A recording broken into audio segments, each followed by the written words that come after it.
ডোমকল যাওয়ার পথে দেখা হয়ে গেল সেই বিখ্যাত ভিগো স্টার পডকাস্টের সঙ্গে। সো হ্যালো বন্ধুরা, welcome back to my channel Robi Khushi. নতুন একটি ব্লগে তোমাদের স্বাগত জানাই। তো আজকে যাবো আমি মুর্শিদাবাদের ডোমকল। তোমরা জানো মুর্শিদাবাদ জেলা একটা ঐতিহাসিক জেলা। তো মুর্শিদাবাদের ডোমকলে ভগীরথপুর গ্রামে একটা রাজবাড়ি আছে। তো রাজবাড়িটা পুরো সেট আপটা তোমাদেরকে ঘুরিয়ে দেখাবো, কোথায় এটা রাজারা থাকতো, কিভাবে জীবনযাপন করতো। তো পুরো সেট আপটা তোমাদেরকে ঘুরিয়ে দেখাবো। তো চলো যাওয়া যাক ডোমকল রাজবাড়ি। সবাই ভিডিও বানায় সবার জন্য, আর আমি ভিডিও বানাই তোমাদের জন্য। তো দেখতে থাকো আমার এই ব্লগটা।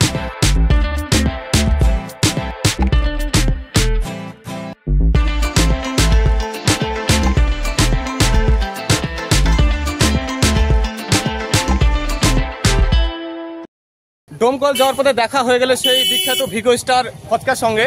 তাদের নিউ ভিডিওর শুট চলছে এবং তার ভিতর কিছুটা সময় আমার জন্য।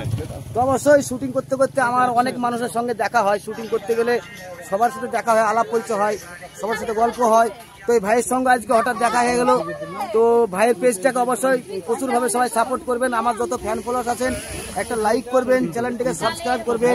হ্যাঁ, আর ভাইয়ের চ্যানেলের নাম হচ্ছে রবি খুশি চ্যানেলের নাম। তো সবাই একটু সাপোর্ট করবেন, আপনাদের কাছে আমার এতটুকু দাবি, ঠিক আছে? তো যাই হোক, ভালো থাকেন, সবাই সুস্থ থাকেন। ফচকার সঙ্গে কিছুটা সময় কাটিয়ে বেরিয়ে গেলাম আমাদের মেন গন্তব্যস্থান রাজবাড়ি। এটা হচ্ছে ভগীরথপুর বাজার। বাজারটা পেরিয়ে ডান সাইডে পড়বে রাজবাড়ি রোড, সেটা ধরেই আমরা চলে যাব। তোমরা হয়তো অনুভব করতে পারছো আশপাশ দেখে সেই মোটা মোটা প্রাচীর এবং বাড়ির গেটগুলো অনেক পুরনো ডিজাইন। তো চলে এসেছি সামনে গিয়েই রাজবাড়ি। তো ফাইনালি এসে পৌঁছে গেছি সেই ডোমকল রাজবাড়িতে। কিন্তু এসে দেখি তাদের মেন সদর গেটে তালা মারা এবং এই বাড়ির যে দেখভালের দায়িত্ব আছে বংশী হালদার, তার সঙ্গে আমরা যোগাযোগ করি এবং উনি এসে গেট খুলে দিয়ে ভিডিও করার সুযোগ করে দেন। সেই জন্য তাকে অসংখ্য ধন্যবাদ। তো চলো ভিতরটা তোমাদেরকে ঘুরিয়ে দেখাই।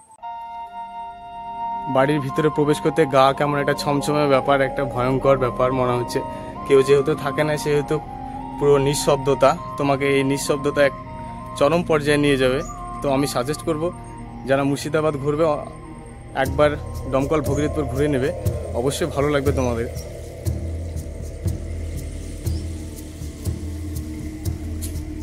তো বন্ধুরা, এটাই সে রাজবাড়ি প্রায় ধ্বংসের মুখে। তো তার ভিতরেও কিছু জায়গা হয়তো মেরামত করে কিছু লোক বাস করে এখানে।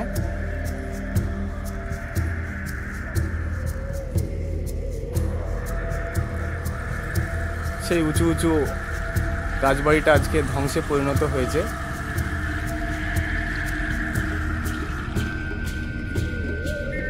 সেই আগেকার কাঠের ক্যান্টিলিভার সেটা এখনো অক্ষত আছে এবং দেওয়ালে গজিয়ে উঠেছে নাম না জানা অনেক গাছপালা।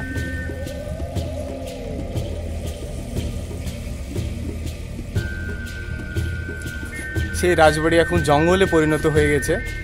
এক সময় এই রাজবাড়ি কতই না জাঁকজমক অবস্থায় ছিল। উপরকার ছাদ ভেঙে গিয়েছে কিন্তু অক্ষত হয়েছে, সেই এখনো দেওয়ালটা দাঁড়িয়ে আছে এবং অনেক গাছপালা দেওয়ালটাকে ঘিরে রয়েছে।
বন্ধুরা ভিডিওটি আমি এখানেই শেষ করছি। ভিডিওটি ভালো লাগলে একটা লাইক করবে এবং চ্যানেলটি সাবস্ক্রাইব করে সঙ্গে থাকবে।